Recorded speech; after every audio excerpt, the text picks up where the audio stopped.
नमस्कार, बहुत स्वागत आपका। मैं हूं आपके साथ मनोरा सक्सेना। पश्चिम बंगाल में चुनाव के बाद राजनीतिक जमीन पूरी तरह से बदल गई है। एक तरफ आपने देखा कि किस तरीके से 15 साल का दुर्ग ममता बनर्जी का ढहा, तो वहीं इस बीच टीएमसी अपने वजूद के लिए भी संघर्ष करती दिख रही है। सुगबुगाहट कुछ ऐसी है कि पार्टी अपने वजूद के लिए संघर्ष कर रही है, टूट की सुगबुगाहट भी है। तो क्या वाकई ममता बनर्जी अपनी पार्टी को टूट से बचाने में कामयाब रहेंगी? कितनी बड़ी चुनौती उनके सामने है सत्ता परिवर्तन के बाद, समझने की कोशिश करते हैं। हमारे साथ वरिष्ठ सहयोगी हैं विनीत, जो राजनीतिक खबरों पर अपनी पैनी नजर रखते हैं। विनीत, आपका स्वागत है। और ये एक बहुत बड़ा सवाल इस वक्त बंगाल की राजनीति में है, क्या टूट जाएगी, बिखर जाएगी टीएमसी? जी, निश्चित तौर पर मनु, मैं आपको बताना चाहूँगा कि ये बड़ा सवाल है, लेकिन जिस तरह की परिस्थिति जो है वह दिख रही है, उसमें टीएमसी के लिए जो अच्छे दिन हम कह सकते हैं वो नहीं है। हमने देखा कि जिस तरह से ममता बनर्जी ने विधायकों की बैठक बुलाई और विधायकों की बैठक में 80 में से 20 ही विधायक जो है वो वहां पर पहुंचे, तो आप समझ सकते हैं कि किस तरह का असंतोष है। हालांकि ममता बनर्जी आप इसे कुछ संकेत इसमें से निकाल पा रहे हैं? निश्चित तौर पर इसे हमें संकेत की ओर से संकेत ही देखना चाहिए। इसके साथ ही साथ हालांकि जो क्या होगा यह भविष्य ही बताएगा, लेकिन जिस तरह से जो संकेत नजर आ रहे हैं या फिर जिस तरह से आसार नजर आ रहे हैं, हम देख सकते हैं कि अगर हम बात करें टीएमसी के सांसदों की, लेकिन यहाँ पर तो कहा गया कि टीएमसी की तरफ से कि हमारे बहुत सारे जो विधायक थे वो प्रोटेस्ट कर रहे थे, वो जमीन पर थे, हमारे कुछ नेता गिरफ्तार हैं, उनको छुड़ाने के लिए गए हुए थे। यहाँ पर बड़ा सवाल होता है कि अगर प्रोटेस्ट कर रहे थे तो बैठक क्यों बुलाई? दूसरी बात यह है कि वो प्रोटेस्ट क्यों कर रहे थे? अभिषेक बनर्जी की जिस तरह से पब्लिक में जिस तरह से जब वो उनको ईडी ले जा रही थी, तो उस समय जिस तरह से घटना उनके साथ घटी, कल्याण बनर्जी के साथ जिस तरह की घटना घटी, इसका मतलब यह है कि कहीं ना कहीं जनता के मन में भी जो है वो असंतोष है, जो जनता के मन में गुस्सा है। इसके साथ ही साथ अगर हम बात करें टीएमसी के बारे में बात करें, तो टीएमसी के जो मुख्य, या फिर हम किसी भी रीजनल पार्टी के बारे में बात कर सकते हैं, विचारधारा की बात हो, लेफ्ट के खिलाफ टीएमसी जो है वो आई थी, लेफ्ट की विचारधारा को अपोज कर रही थी, लेकिन कहीं ना कहीं जो लेफ्ट के तत्व थे वो बाद में धीरे धीरे टीएमसी में जो है वह समाहित हो गए। इसके साथ ही साथ अगर हम देखें टीएमसी में जो तत्व थे, उसमें एक बड़ा तत्व जो है वह गुंडागर्दी का माना जा रहा था। गुंडागर्दी के कारण जो है वो कई लोग जो है वह परेशान थे, जो कुछ लोग जो है वो तानाशाही के भी परेशान थे। अब आपको मैं बताना टीएमसी के अपने नेता परेशान थे, आप ये बता रहे हैं? जी, निश्चित तौर पर कई लोग जो है, हमने पहले भी देखा है, शुभेंदु अधिकारी जो है टीएमसी में थे।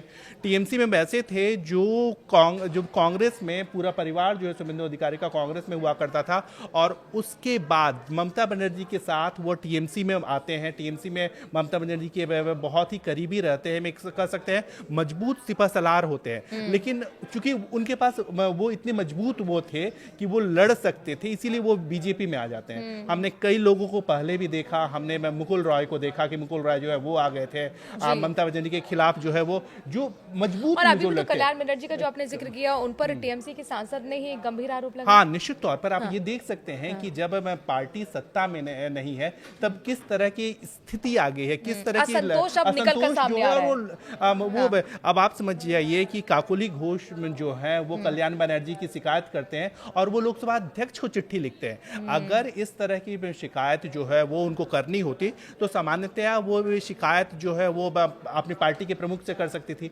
अब कल्याण बनर्जी भी क्या करते हैं, उनके पुराने में जो रिकॉर्ड है, उनके घोटाले की बात करना शुरू कर देते हैं। तो एक तरह से हम कह सकते हैं कि लड़ाई जो है वो निचले स्तर पर आ गई है। एक और बड़ी बात यहाँ पर मैं आपको बताना चाहूंगा मनु, कि जिस तरह से हम देखें कि कुछ ऐसे लोग थे जिनके पास विकल्प, मतलब जो खुद से मजबूत थे। हमने जैसे बात की, मुकुल रॉय की बात की, एक समय में ममता बनर्जी के राइट हैंड हुआ करते थे। शुभेंदु अधिकारी की हमने बात की, वो ममता बनर्जी के राइट हैंड हुआ करते थे। तो वो लोग तो उस समय ही छोड़ करके आ गए। लेकिन फिर कुछ लोग जो हैं, अब आप देखिए कि कई पार्षद जो हैं, कई पार्षद जो हैं, कई नेता हैं, शांतनु घोष हैं, प्रवक्ता हैं, उन्होंने अब शांतनु घोष जो है वो हैं टीएमसी के प्रवक्ता थे, उन्होंने आधार बनाया आरजीकर मामले को, महिला उत्पीड़न के मामले को। अब आप समझ जाइए कि किस तरह का असंतोष जो है वह ममता बनर्जी के खिलाफ है। तो ये बहुत बड़ी अग्नि परीक्षा दिखती है हमें ममता बनर्जी के सामने कि हार के बाद क्या वो बचा पाएंगी, एकजुट कर पाएंगी विधायकों को? ये बेचैनी क्या दिखा रहा है? क्या स्वेच्छा से विधायक जा सकते हैं? कुछ इस तरह की सुगबुगाहट है बीजेपी में जा सकते हैं, पाला बदल सकते हैं? यहाँ पर जिस तरह से हम बात कर रहे थे कि तानाशाही की बात हो रही थी, गुंडागर्दी की बात हो रही थी, जिस विचारधारा के साथ जो है ममता बनर्जी कांग्रेस से अलग हुई थी, लेफ्ट के खिलाफ हुई थी, उसी तरह की विचारधारा जो है वो वहां पर आ गई थी। अब जो विधायक हैं या फिर हम कह सकते हैं कि अब जो नेता हैं उनके पास विकल्प है। चाहे अगर हम बात करें शुभेंदु अधिकारी के साथ में तो आप कुल मिलाकर विकल्प कह रहे था। हैं एक सेफेस्ट विकल्प है क्या? इसको इस तरह से भी देख सकते हैं कि जब भी सत्ता गंवाने वाली पार्टी होती है उसमें एक टूट देखने को मिली है, चाहे हम 2014 के बाद कांग्रेस का हाल देखें, सिंधिया जैसे ये तमाम थोक में विधायक दूसरे अलग अलग राज्यों में चुनाव से पहले पाला बदलते दिखे हैं। आप में एक असंतोष हमने हाल ही में देखा, राघव चड्ढा 7 राज्यसभा सांसदों के साथ चले गए। क्या क्षेत्रीय पार्टियों की जो राजनीतिक निष्ठा है उस पर भारी पड़ जाता है सत्ता का लालच? सत्ता का लालच के साथ साथ कई बार जो है ना विचारधारा की बात हो जाती है कि जिस मूल विचारधारा के साथ आप चुनाव में आए थे, चाहे अगर हम आम आदमी पार्टी की बात करें, उस समय आप देखिए जब आम आदमी पार्टी शुरू हुई थी, एंटी करप्शन मूवमेंट के नाम पर शुरू हुई थी और किस तरह से शीश महल बनाया जाता है, तो क्या विचारधारा क्या थी और वे किस तरह पे आ गए। अब दूसरी बात, अगर हम यहाँ पर सिर्फ आम आदमी पार्टी ही ना देखें, अगर हम दूसरी पार्टियों में भी देखें, चाहे हम बीजेडी में देखें, बीजेडी में भी कई लोगों ने जो है अभी कुछ दिन पहले एक राज्यसभा सांसद जो है वो बीजेपी में शामिल हो गए। इसी तरह अगर हम शिवसेना की बात करें, शिवसेना में भी जो विचारधारा है, अगर हम शिवसेना की बात करें, बीजेपी अक्सर हाँ वो कहती है कि जो राम मंदिर की बात करती हो, जो बाला साहब ठाकरे की शिवसेना हो, जो कट्टर हिंदुत्व की बात करती है, अब वो एनसीपी के साथ गठबंधन में है, अब वो एनसीपी शरद पवार के साथ गठबंधन में है, अब वो गठबंधन में है कांग्रेस के साथ।